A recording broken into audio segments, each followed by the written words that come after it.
Transit সুবিধার বাতিলের কারণে বেনাপোল থেকে ফিরে এলো 4টি ট্রাক।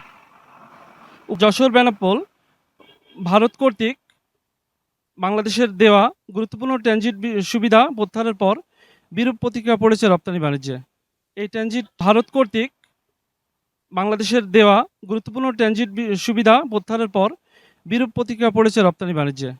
এই ট্রানজিট তৃতীয় ভূখণ্ড ব্যবহার করে বাংলাদেশের পণ্য ভারতে পাঠাতে বাংলাদেশি রপ্তানিকারকরা বুধবার 9 এপ্রিল দুপুর বন্দর বেনাপোল থেকে 4টি রপ্তানি পণ্য বোঝাই ট্রাক ফেরত নিয়ে যায় ঢাকায়। এর আগে মঙ্গলবার জারি করা হয় সার্কুলার। কাস্টমের মাধ্যমে কার্যকর হওয়ার সুবিধা থেকে ভুটান, নেপাল এবং মায়ানমার থেকে বাংলাদেশে দ্রুত এবং স্বল্প খরচে বাণিজ্য করার পথ বন্ধ হয়ে যায়।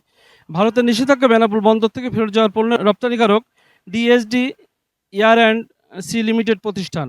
ভারতের পেট্রোল ক্লিয়ার অ্যান্ড ফরওয়ার্ডিং অ্যাসোসিয়েশনের ওয়েলফেয়ার অ্যাসোসিয়েশনের সাধারণ সম্পাদক কার্তিক চক্রবর্তী বলেন, বেনাপোল বন্দর দিয়ে ট্রানজিট সুবিধার বন্ধের জন্য ভারতের অর্থ মন্ত্রণালয় একটি চিঠি ইস্যু করেছে। কাস্টমার চিঠির আলোকে ট্রানজিট সুবিধা পণ্য বেনাপোল থেকে পেট্রোল বন্দরে প্রবেশ বন্ধ হয়ে যায়। পণ্যবাহী ট্রাকগুলো রপ্তানিকারক ডি&সি লিমিটেডের প্রতিষ্ঠানে ছিল। বেনাপোলে আমদানি সমিতির সহসভাপতি উজ্জ্বল বিশ্বাস জানান, ভারত বাংলাদেশের এই ধরনের সিদ্ধান্তে দুই দেশের বাণিজ্য বন্ধুত্ব সম্পর্ক টানপোড়েন তৈরি হবে। এবং বেনাপোল স্থলবন্দর উপপরিচালক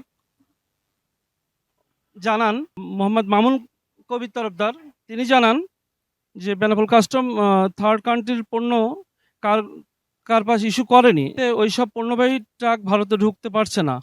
তবে ভারতে অভ্যন্তরীণ রপ্তানির উদ্দেশ্যে আসা অনন্য পণ্য রপ্তানি বাণিজ্যিক স্বাভাবিক রয়েছে।